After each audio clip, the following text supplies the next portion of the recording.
কিন্তু ଆପଣଙ୍କୁ ଗୋଟେ କଥା କହିବି, ଆପଣ ଶିକ୍ଷିତ କହୁଛି ଦୁନିଆରେ ବାପା ମାଆଙ୍କ ଠାରୁ ଯେ ବେଶୀ ଜ୍ଞାନ ଦିଏ ସେଠି ଗୁରୁ। ପିଲାଙ୍କୁ ଭରସାରେ ଛାଡ଼ି ଦିଅନ୍ତି ଯିଏ ବାପା ମା ଓ ପିଲାଙ୍କୁ ଭଲ ବାଟରେ ନେବେ ସେ ହେଉଛି ଗୁରୁ। କିନ୍ତୁ ତାଠାରୁ ବେଶୀ ବଡ଼ କଥା ଆଜ୍ଞା କହିଲେ, ଦୁନିଆରେ ଯେଉଁ ଠାକୁରଙ୍କୁ ଆଜି ମଞ୍ଚ ଉପରେ ଆପଣ ବସେଇଛନ୍ତି ତାଙ୍କୁ ବି ପଚାରିବେ ଠାକୁରେ ଆମେ ତମକୁ ପୂଜା କରୁଛୁ, ତମକୁ ଦୁନିଆରେ ବେଶୀ ବଡ଼ କିଏ? ସେ ବି କହିବେ ମୋ ବାପା ଆଉ ମା। କାହିଁକି କହିଲେ ଆଜ୍ଞା, ଆମକୁ ଏତେ ବଡ଼ କଲେଜରେ ପାଠ ପଢ଼ିବା ପାଇଁ ଆମ ବାପା ମା ମାନେ ଦେଇଛି, ତାକୁ ପଚାରିବେ ଜୀବନରେ ସେମାନେ ଭଲ ପାଠ ପଢ଼ୁଥିବେ କି ନାହିଁ। ପ୍ରତ୍ୟେକ ବାପା ମା ଚାହାନ୍ତି ମୁଁ ଯାହା ଜୀବନରେ ସୁଖ ନ ପାଇଛି ମୋ ପିଲା ତାଠୁ ବେଶୀ ପଢ଼ନ୍ତୁ, ବେଶୀ ଶିକ୍ଷିତ ହୁଅନ୍ତୁ।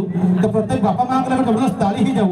ଆଜି ତମେ ଏତେ ଭଲ ଜାଗାରେ ପହଞ୍ଚେ, ଆଜି ଆମେ ଭଲ ପିନ୍ଧୁଥାଏ, ଭଲ ଖାଉଥାଏ, ଭଲ ପଢ଼ୁଥାଏ, କେବଳ ବାପା ମାଆଙ୍କ ଲାଗି ଜବରଦସ୍ତ ତାଳି ହେଇଯାଉ। ମୁଁ କୁଆଡ଼େ ଯାଇନି କାହିଁକିନା ମୁଁ ବି ଶୁଣୁଥିଲି 24-25ଟା ପ୍ରୋଗ୍ରାମ ଅଛି, ଟୋଟାଲ ରହିବା